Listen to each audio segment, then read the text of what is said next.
Hey Pancakers, today we are here with another Terraria Survival Guide episode. The next couple of episodes will be preparing for the King Slime, which should be your first boss. Dive Cthulhu can also be your first boss. And just preparing for the first boss and then fighting it. Some things we want to do before we actually fight the boss is get a pylon in both of our towns. Pylons allow you to basically teleport across your map. So it'll be really useful to have them in towns instead of having to walk all the way across every time. Especially since our battle arena is right here. One thing you need to consider is when you're playing with more people, everyone should be around the same level. Because the boss does scale with players, you can't just have multiple weak players being able to fight the same boss because it will just scale. One thing is you should probably get a set bonus like tungsten, gold, or of course something like snow also works. And I'm gonna move this. I just harvested our burlwood farm. I think I'm gonna put it here and then put a table over there. I'm gonna put a table, 2 chairs, and what we're trying to do here is just get a setup so we can get a villager here. Then the next thing we want to do is we want to create a farm for enemies. But we're going to make a semi-automatic one, but not really. We got the dye trader. I don't think they're happy enough to sell. Yeah, they aren't, but I think the stylist should be. Different NPCs like different towns and also like different NPCs. She is now enough to be able to sell one. The reason for that is we have the dye trader. She likes the dye trader, so let's grab the snow pylon. It will be decently expensive. And let's just put it right outside our base. Here. How this works is you just click on it and move around. If you're wondering which NPCs likes which houses, you can open up the bestiary here. And you can just click on them, and then their background and where it says they're found is what biome they like the most. Dye trader likes the desert. Demoman likes the underground. Stylist likes the ocean. This dude likes the surface, but I don't think he could sell pylons. And so to create a statue enemy farm this early in the game, what you need is the statues you want to use. Zombie and skeleton statues along with slime zombie, slime, skeleton, shark, stuff like that will be useful. It has to be representing a creature though. Do not use imp statues this early in the game because even though drops from imps can be useful, they can teleport. Don't use pigron statues because those also can go through walls. And don't use wraith statues because those are hard mode enemy that goes through walls and all of those are just gonna murder you. I would not recommend using Medusa statues because even though they can't go through walls, they can still freeze you through walls, and then hoplites are also another thing I would not recommend. The reason why I wouldn't recommend hoplites is they have a projectile that does a lot of damage, though you can still use hoplites as long as you're damaging them. After you figure out which statues you're going to use, you want to be using an emerald staff or another type of magic staff, enchanted boomerang, or just anything that shoots a small projectile. I think all of my weapons actually kind of do that right now. Then you want to find a place underground that has a trap in it. I believe there is a trap like right over here. There might be a trap over here too. And after you find a place like that, you're going to be making a base down there. And that's where you're going to make the thing. Let's quickly teleport to this. And just deposited everything back into the chests. Doesn't look like we have any burlwood, but that's besides the ones we have on me, but that's fine. You want to grab a pressure plate, activates when a player steps on it, that's what I want. And then I want the statues I'm going to be using. I have a wraith statue, but I do have a skeleton statue which is usable. You do want to grab dot traps.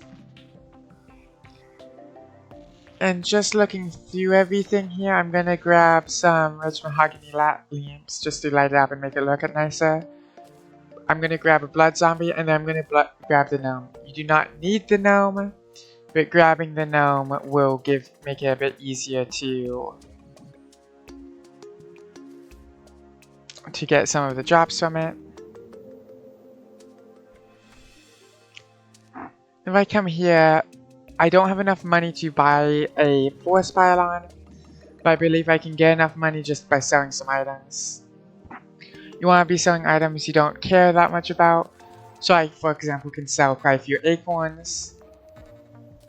You don't really care about acorns at this point in the game just because you have so many. You still want acorns, you just don't need as many as you have. The King Slime Summon takes gels. I will not be selling my gel. I don't particularly care about glow sticks, though you might want to keep glow sticks.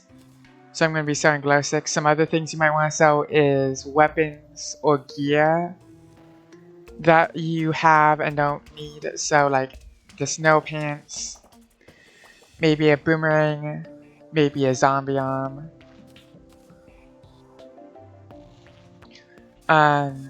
You might want to sell some of your throwing knives, and I'm also probably going to sell a flare gun. Because I don't need 2 flare guns. You can also sell bars if you aren't going to be using the bars. Hello. The nurse is all the way out there. But now we can sell this stuff. Weapons and tools and stuff typically sell for a lot more than just like acorns. And after selling all of that, I can buy a force pylon. And I'm just going to put the force pylon right here. Or not, because this is an even thing. I could also put it right here, which looks fine. Gonna put that away. I'm gonna go here, and this is how pylons work. You just click on the pylon. I see this pylon over here. I can click on it and it teleports. You can only have 1 of each type of pylon being able to be used in the world, though, so just be careful about that. And I'll see you once I find a place to set up the thing. It's also a good idea to hold a pressure plate in your hand because that allows you to see the wires you need to connect it to. Anyways, I'll see you then. So I see this one here. Hello, Spike Slime.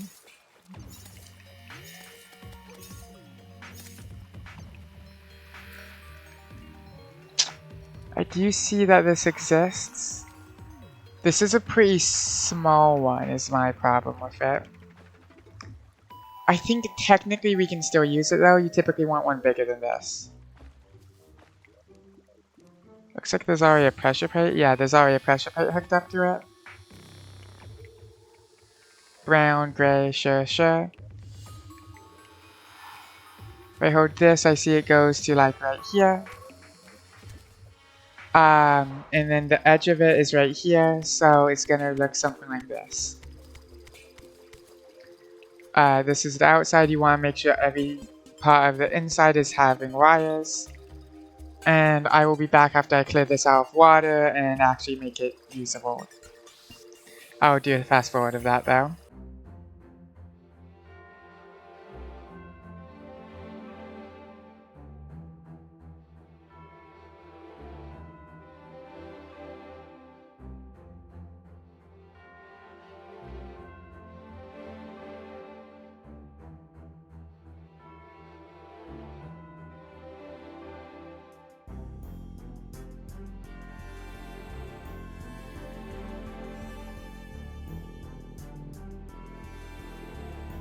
Okay, Pancakers, welcome back. I'm gonna quickly explain this design for you. So if you saw, I was killing Flinxes. The reason for killing the Flinxes is we were gonna need that for the summoner setup later on. If you aren't gonna play with any summoners or anything, just like forget about the Flinx. You don't really need it for anything until a lot later on, and you should be able to have killed enough Flinxes for it. So yeah, the reason for the Flinxes is if you aren't playing with a summoner, you will need this like way later on, so you should be able to a lot easier be able to farm it that late on. We have this little pouch down here. The reason is because the loot will drop down here sometimes and you want to be able to grab that. The reason we kept the dot trap is because it will hit this right here. It will hit that block. That's also part of the reason we have that block here. Let me just put this up here so it lights up over there. We have the 2 statues we're using. Typically you'll have this be longer because every pressure plate can power, I believe, 20 statues.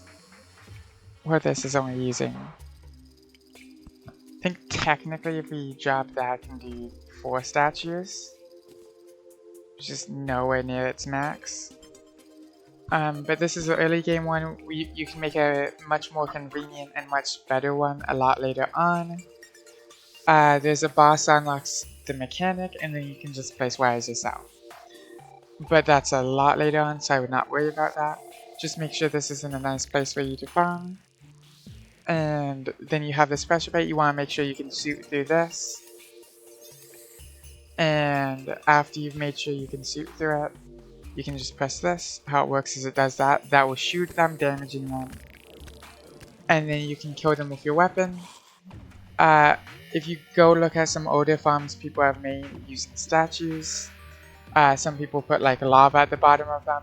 But there's been a change a while ago that makes it so lava and dot traps and stuff, when killing an enemy, does not drop any loot from the enemy. So you want to be able to kill it yourself. Anyway, so I'll farm this for... I'm gonna say about 30 minutes, and I will be back then. And I'll show you what I've gotten from that. See you then. Okay, Pancakers, welcome back. We did this farm for a while. We got some items. And so what we got is 5 hooks. I think we had 1 hook to begin with, though we might have actually gotten 6 hooks. We got 13 of each type of banner. What banners do is they lower the defense and damage output of the enemy the banner is correspondent to. You can get trophies from bosses, though trophies do not lower the damage output. We got a sharp bone sword, which actually does do a tiny bit more than the ice blade. The ice blade does this projectile that's just kind of worth more. I jump down here. I think I should be able to kill these.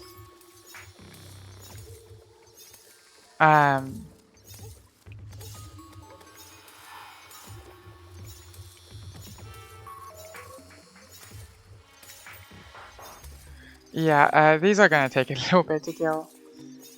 The bone sword's kind of meant for very early game. It's meant for like, oh, you just got down to the first layer when we were doing the first bit of caving. That's when it's meant for. I'm gonna just light up down here, and I do see there's a water chest, so let's see what's in there. It's scuba fins, flippers, whatever you want to call them. And I'm just gonna teleport back to base now. I was using the wrong item. But yeah, that's what banners do.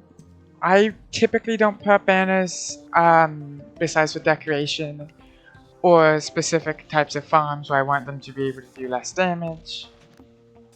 I think we already had a shark pet. We got a quick shark tooth necklace. Shark tooth necklace are one of the better accessories in the game for every class. It decreases the defense of the enemy by 5, assuming they have defense, where armor penetration means is it gives it basically specifically to you rather than anyone else. And we also got an iron helmet, which is kind of just an iron helmet. As you saw, we had a traveling merchant. I was just about to mention that, but they did depart, so we can't really do anything with that right now. Putting potions away, putting the gear away. I'm gonna put this sword away. Fried egg is also one. Yeah, as I said before, the next few episodes are gonna be just trying to get stuff done and beat the first boss. After the first boss, we're gonna go decently quickly to the second boss. One thing you can do now is just fish. Fishing gives you different fish with different buffs. I haven't really covered fishing yet. Just because it doesn't feel like something we need to do right now. But yeah, so that's a basic farm. And then once it becomes nighttime, you can farm at night too. I think next episode I'm going to be going over what gear you should be getting and fishing. And I'll see you in the next one. Please like and subscribe if you like this type of content. Ring that bell notification to stay up to date with my most recent videos. And bye bye!